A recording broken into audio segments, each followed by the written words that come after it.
When I last visited Palestine, which was 2022, and I worked with Palestinian women who'd been tortured in Israeli jails, I was told then that there's no post-traumatic stress disorder here because the trauma is never post. It's always with us. Today on Centre Stage, Gabor Mate is a retired physician and an author who has studied, spoken and written extensively on stress, trauma, addiction and child development, and also on Israel and Palestine. Gabor Mate, thank you very much for joining us here on Centre Stage. Pleasure to be here. Let's get right into it then. You've written and spoken extensively about Gaza since the war there began a year and a half ago. What is it you think that people need to understand, or more accurately, what they need to understand more about what is happening there? People think that history began on October the 7th. But as a Jew and a former Zionist, I've been very closely engaged with this issue for decades. And already in 1967, it was clear to me that Israel had fought that war to capture territory that they'll never give it back. And so that when you look at October the 7th, what people need to understand, it didn't begin on that day. It's been an ongoing process dating back long before 67 of dispossession, suppression, mass killings of Palestinians. Just one fact I'll mention is that in 2004, there was a psychiatric study of the mental health of Gazan children. Only about 2% of them had no traumatic symptoms at all. And this was before Hamas even came on the scene as the ruling party in Gaza. So if anybody thinks that the traumatization of the Palestinians began on October the 7th, they need to understand that this is an ongoing event that has shadowed all the 20th century, beginning in the late 19th. And October the 7th was just another, not just another, but another tragic flare-up in an ongoing process. I mean, Israel referred to it at the time as Israel's 9/11. Yeah. And to a lot of people, a lot of younger people who don't understand the historical context, that was in many ways a beginning of what we're seeing now. Even when 9/11 didn't just happen out of the blue. 9/11 happened when the Americans had already bombed and killed and caused the deaths of multiple tens and even hundreds of thousands of people in the Muslim world. Not to justify 9/11, but even 9/11 didn't begin on 9/11.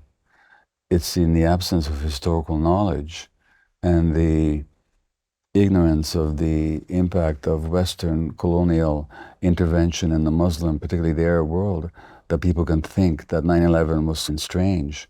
But, you know, the British were bombing Iraq back in the 1920s. The French and the British carved up the Middle East between them in the secret agreements made during the First World War. So this interface between the West and the Muslim world, particularly the Arab world, did not begin either with 9/11 or with October the 7th, but well over 100 years before then. And speaking of history, your personal history, let's talk about your journey, because it's been quite the journey. A Holocaust survivor, drawn to Zionism. Just explain to us where you've been over your life. I was born as a Jewish infant in Hungary 2 months before the Nazis occupied that country, which is when the genocide of Hungarian Jews began. And by the time I was 5 months of age, the Nazis, with their collaborators, had shipped close to 500,000 Hungarian Jews to the death camps, mostly Auschwitz, including my grandparents. And my mother and I nearly became two of that number. And then I spent the first year under Nazi occupation with vicious anti-Semitic regime in power in Hungary. We barely survived. Then after the war, I grew up, even in communist Hungary, although the official policy was to forbid racism, but there was kind of an endemic Eastern European anti-Semitism that I grew up with. I was bullied for being Jewish. I was insulted, all kinds of experiences. There's an American black psychologist who talks about the assaulted sense of self, which is where the assaulted person takes on a view of themselves that the perpetrator has of them. And this is typical Malcolm X talked about this, about who taught you to hate the shape of your lips and who taught you to hate the color of your hair or the curliness of your hair. Because a lot of Black Americans, under the racist legacy of slavery, grew up ashamed of the manifestations of their blackness. And they had to overcome that. That affects all minorities under oppression and discriminated against. So I had that assaulted sense of self. Zionism, when I discovered it in my adolescence, my mid-teens, was a liberation from that. Because now we could fight back. Now we have a country of our own where we have the power, where we have an army. They can't do this anymore. And a certain pride in identification with this brave new state and with the freedom to be yourself as a Jew, which is what Zionism promised. And I was very taken with it and very enthusiastic about it until I began to find out some of the realities. So was there one particular reality? Was there almost like an epiphany, or was it a slow process that changed your relationship with it? For me, it was a slow process. For years, I read nothing but Zionist books or history books from a Zionist perspective, and I completely absorbed it. What really tipped things for me, if I can put it that way, was the Vietnam War. Now, the Vietnam War was a case where the American superpower was bombing, napalming, dropping poison on this country far away in Asia. And the press was denying the truth, was lying about it. Now, when the '67 war, in which Israel occupied Gaza and the West Bank and the Sinai Desert,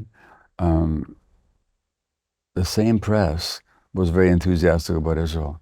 And I began to ask myself, well, why is the same media that is so falsely representing what's happening in Asia so enthusiastic about Israel? And that's when I began to do the real research. By the end of that war, I had come to the conclusion that Israel had fomented this war as an opportunity to seize more Arab lands, which they never intended to give back. That's what I thought in '67. Speaking of, you're talking about the press, yeah. And there are parallels with what we see now. You know, a lot of the images that come out of Gaza are what Israel wants the world to see. But do you think that people get an accurate reflection of what is happening, the trauma that is being experienced there?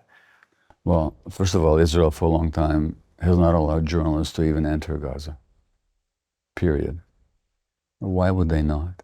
Israel has killed more journalists than any other power for who knows when. And they target journalists.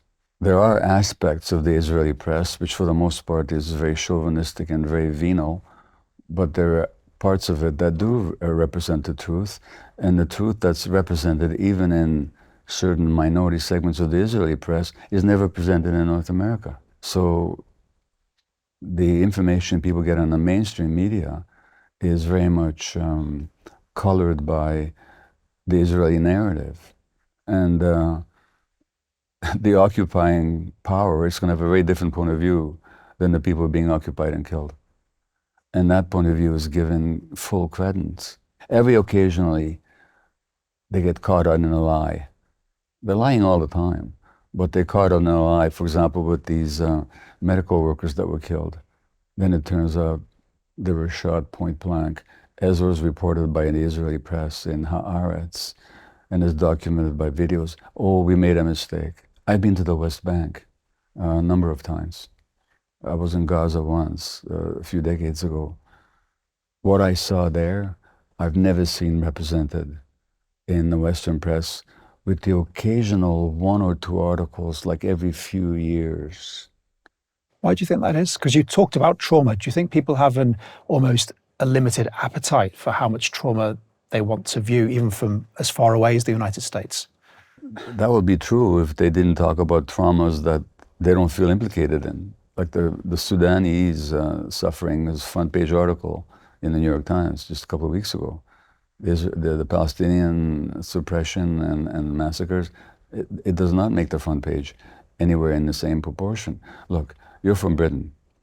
If you walk around Trafalgar Square, Or if you go to Westminster Abbey, where all the poets and writers, but also all the military leaders are buried and honored, what you've got is these monuments to mass murderers, people that have killed black and brown people all over the world for centuries.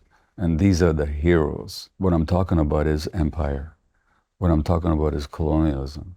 So it's not just a matter of people are too traumatized to look at reality. You know, what can you say about the genocide of the Jews in Europe? It was the worst mechanized crime in history. Some people will be too affected by that to look at what maybe is being now done in the name of Jews. But there's a much larger issue, which is who controls the world, who controls the media, and whose interests are being served. Winston Churchill, when there was a British, not engineered, but permitted famine in Bengal, about 3 million people died. You know what he said? He said, oh, this is a filthy people with a filthy religion. This is the colonialist attitude, that the experience of the colonized just doesn't count. And so that there's much more going on here than simply trauma and its impacts on people's consciousness, which certainly exists. But there's also a world system that has certain interests that it follows ruthlessly, and the media fall in line. Well, I mean, speaking of trauma, and specifically generational trauma, Yeah. how does that play into Israel's role, and how does it play into the wider scenario that we're seeing play out at the moment? Look, there's no question about it, that the Zionist movement was a response to unspeakable Jewish trauma in Eastern Europe. And the desire to form a national state in an area that they considered themselves to be historically connected to thousands of years before.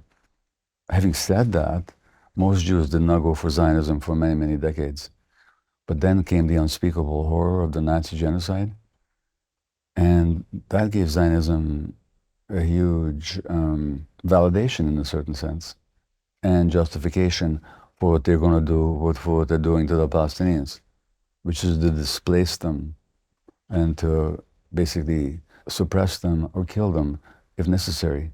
And a lot of my fellow Jews today are so affected by the historical Jewish trauma that it simply does not allow them to look soberly at what is being done in their name. So trauma does play a role here.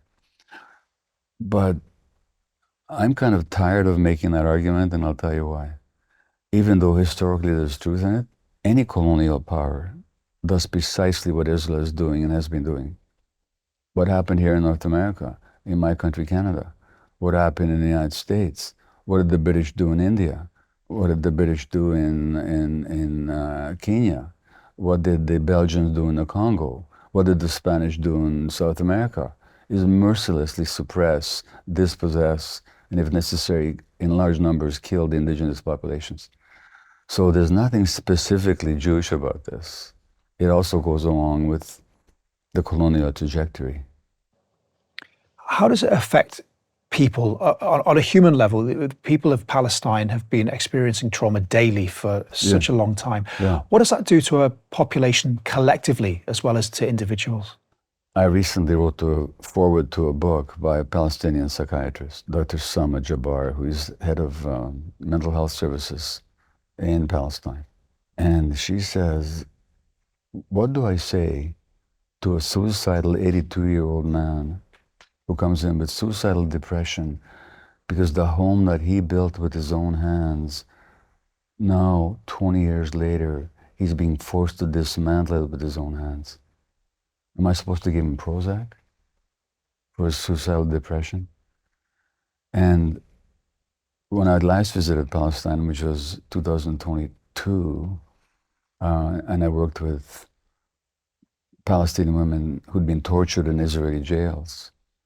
And let me tell you, the Israelis are really good at torturing people, as has been documented by Israeli Physicians for Human Rights and human rights organizations and so on. But I was told then that there's no post-traumatic stress disorder here because the trauma is never post. It's always with us. The study of Palestinian kids, a large percentage wet their beds. I wet my bed till I was 13 as a result of what happened to me as an infant. They were aggressive towards their parents. They had nightmares. And this isn't the question of individual trauma. This is collective trauma that is not even in the past. It's ongoing. In fact, it's exacerbated and it's multiplying every day. When you're in the midst of trauma, is it possible to empathize with the other side? People of Palestine who are living in fear of bombs dropping on their heads, the trauma in Israel of people who suffered on October 7th and are still waiting for loved ones, not knowing if they will ever see them again. Yeah. Can the people of Palestine look to those in Israel and feel some level of empathy while they're fearing for their lives? And similarly, can the people of Israel look at what's happening in Palestine without seeming to be disloyal or anti-Semitic? I don't think I should speak what a Palestinian does or should feel. I mean, the situation is desperate and has been for decades and is getting more desperate every day. If they were full of rage and hatred, I would totally understand it. What's remarkable is that they're not. When I'm with them, I don't get any anti-Semitic vibes at all. I get receptivity and warmth. So it's not Jews that they're angry with, it's what's being happened to them. And of course, when they're being told that this is happening in the name of the Jews, when the only Israeli Jews they ever see are wearing a uniform, who are invading their homes and killing their children and beating up old people and pouring stone or poison in their wells or demolishing their homes. What are people supposed to think or how they're supposed to react? Yeah, there's trauma on both sides. Not that you can compare the severity of it, but I'm not into comparing traumas. People have felt fear in their own homes in Israel. That's true. They've also been not told the truth about the other side. They've always been presented the other side as the enemy who's always here to kill us in our own homes, in our own land. They don't understand history. They don't teach the Nakba in Israeli schools. In fact, you're not even allowed to. So in the absence of that kind of knowledge, not only is there trauma, but there's also a total misrepresentation of the source of that trauma. Having said that, there are Israelis, a few, even in the midst of all this, who go on the streets of Jerusalem or Tel Aviv with photographs of dead Gazan children, which incidentally the police recently forbade them to do. You can have a demonstration, but you can't have pictures of dead children. But there's still people who will do that, which is given the propaganda that we grew up with and the dire situation in that part of the world. Is remarkable that there's some people willing to do that. But then again, they're not going to be that badly treated. At worst, they'll be roughed up by the police a little bit or pushed around, but fundamentally they're safe. Unlike a Palestinian, Israeli, who if they demonstrate, well, they're in deep trouble. It's so difficult on this subject to talk about positivity and hope. Yeah. Is there anything at all that you can see that gives you a sense of optimism or hope that this generational trauma can be broken, either in Israel or in Palestine? Human suffering and human cruelty and human injustice are not new phenomena. Along with the suffering, along with the injustice, that eternal human striving for and longing for truth and justice and fairness. Now, has it won? Has it transformed the world? Not yet. What is remarkable is that despite thousands of years of terrible history, people still have that longing, and people are still interested in justice. What gives me hope is the thousands of Jewish kids who are out there now saying this is not being done in our name. We don't endorse it. It has to stop. The Palestinians who've struggled in all kinds of ways for their dignity and their national rights and their freedom. That gives me hope. I'm not endorsing any particular tactic. I'm talking about their ongoing commitment to their liberation in the face of everything. People around the world who look at these images and who don't buy the dishonesties sowed amongst them by the mainstream media and by the political leaders. That's why I see human possibility. And I see that as eternal, despite all this negativity. That's why I see it. I see it in the human heart. Fascinating to talk to you and to get your perspective on this. Gabor Mate, thank you very much for joining us here on Centre Stage. Thank you.